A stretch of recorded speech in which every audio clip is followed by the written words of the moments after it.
Hello everyone, আসসালামু আলাইকুম। আশা করি সবাই ভালো আছেন। আল্লাহর রহমতে আমিও ভালো আছি।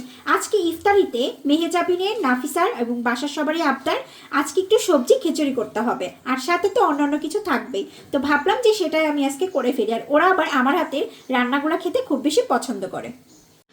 আমি একদম কড়াইয়ের মধ্যে তেল দিয়ে নিয়েছি, তেলটাও গরম হয়ে গেছে। এখন দিয়ে দিচ্ছি হচ্ছে ঝাল পেঁয়াজ আর রসুন দিয়া। রসুনটা একটু কুচি করে দিছি, পেঁয়াজও কুচি করে দিয়েছি, আর মরিচও কুচি করে দিয়েছি। এটা আগে একটু কিছুক্ষণ হালকা করে ব্রাউন কালার করে নেব পেঁয়াজটা, আর মরিচগুলো একটু ভেজে নেব।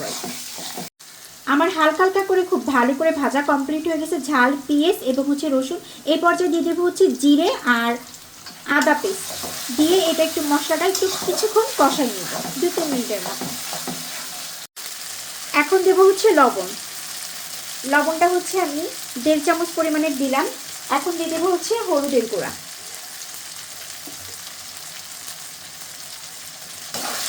ভালো করে মিক্স করে নেব। এখন দিয়ে দেবো হচ্ছে আমি চাল, ডাল আর হচ্ছে মটরশুঁটি। শীতের ভিতরে কিন্তু এই খিচুড়িটা খেতে বেশ মজা লাগে, যদিও এখনো হালকা হালকা ঠান্ডা আছে, তো মজা তো অবশ্যই লাগবে। আর মটরশুঁটি দিয়ে খিচুড়ি অনেক বেশি ভালো লাগে। এই পর্যায়ে একটু হালকা ভাজা ভাজা করে নিব, মানে 5 মিনিটের মতো চালটাকে ভালো করে ভেজে নিব, চাল, ডাল আর মটরশুঁটিটা। তারপরে আমার কেটে রাখা সবজিগুলো দিয়ে দিব। আমি চালটা খুব সুন্দর করে, চাল, ডাল আর মটরশুঁটিটা 3-4 মিনিট ভালো করে ভেজে নেওয়ার পরে এই পর্যায়ে সবজিগুলো দিয়ে দিব। সবজিগুলো খুব সুন্দর করে কেটে কিউব করে রাখছি। এখানে টমেটো, আলু, মিষ্টি কুমড়া এবং হচ্ছে গাজর আছে, আর সাথে একটা মিষ্টি আলুও দেওয়া আছে। এটা খুব ভালো করে আমি এভাবে কষাই নিব আর কি। আপনারা চাইলে কেউ হাতে মাখায়ও রান্না করতে পারেন, অনেকে খিচুড়িটা হাতে মাখাই রান্না করে, বাট আমাদের মেহেজাবিন বুড়ি আবার এইভাবে খুব পছন্দ করে। আমার হাতে মাখানোটাও মজা হয়, কিন্তু ও আবার কষায় টষায় রান্না করলে ওর কাছে নাকি একটু এক্সট্রা বেশি স্বাদ লাগে। তো যেহেতু রোজাদার ব্যক্তি বলছে, তাই ভাবলাম যে একটু খুব সুন্দর করে তাকে এইভাবেই রান্না করে দিই। আপনারা যখন সবসময় খিচুড়িটা রান্না করবেন তখন ডালের পরিমাণটা একটু বেশি দিবেন। আমি কিন্তু ডালের পরিমাণটা সবসময় একটু বেশি দিই। আমার বাসায় সবসময় মিক্সড ডালটা থাকে, আমি স্বপ্ন থেকে নিয়ে আসি বা মিনা বাজার থেকে। বাট মিক্সড ডালটা শেষ হয়ে গেছে দেখে আজকে হচ্ছে মুসুরির ডাল দিয়ে রান্না করতেছি। এটাও মজা হবে অনেক ইনশাল্লাহ। আর রোজা রেখে যদি রান্নাবাড়া করেন না, দেখবেন কি কখনোই লবণে 19-20 হয় না, মানে আল্লাহর তরফ থেকে একটা অন্যরকম মনে হয়, খুব সুন্দর একটা সুস্বাদু খাবার তৈরি হয়ে যায়। আমার কাছে সবসময় এটাই মনে হয়, আমার কখনোই লবণ কম বেশি হয় না রোজার মাসে, আমি যতই রান্নাবাড়া করি না কেন।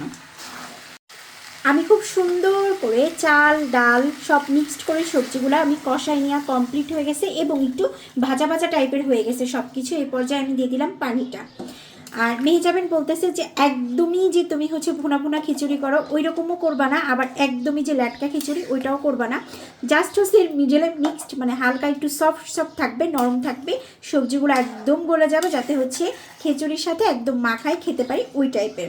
তো ও আবার একটু এরকম পছন্দ করে।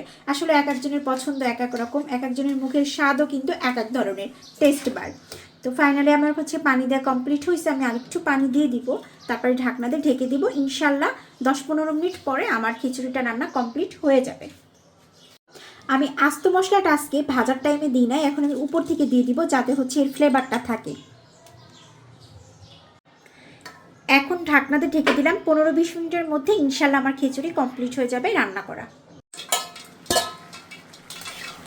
প্রায় 10 মিনিট পরে ঢাকনাটা উঠাইলাম। আমার সব সবজি কিন্তু পারফেক্টভাবে কমপ্লিটভাবে গলে গলে আসছে, মানে কুক হয়ে গেছে একবারে, এবং হালকা হালকা পানি আছে। এই পানিটা দিয়ে বাদ বাকিটা আমার খিচুড়ি রান্না একদম কমপ্লিট হয়ে যাবে। আর কালারটা অনেক সুন্দর আসছে এবং মানে স্মেলে পুরো বাসাটা মমা করতেছে। আলহামদুলিল্লাহ আমার খিচুড়ি রান্নাটা কমপ্লিট হয়ে গেছে এবং পারফেক্ট হয়েছে। মেহেজাবিন ঠিক এরকমই খেতে চাইছিল, যে একেবারে বেশি ল্যাটকাও হবে না, আবার হচ্ছে ভুনা ভুনা টাইপের থাকবে হালকা, আর ঝরঝরেটা হবে না। কি তোমার মন মতন হয়েছে তো? হ্যাঁ, একদম আমার মন মতন হয়েছে। এখন এই পর্যায়ে কিছুটা ধনের পাতা দিয়ে দিব, দিয়ে একটু নাড়াচাড়া দিয়ে একদম নামাই ফেলবো। আর ইফতারি কিন্তু আর অনলি 15-20 মিনিট বাকি আছে।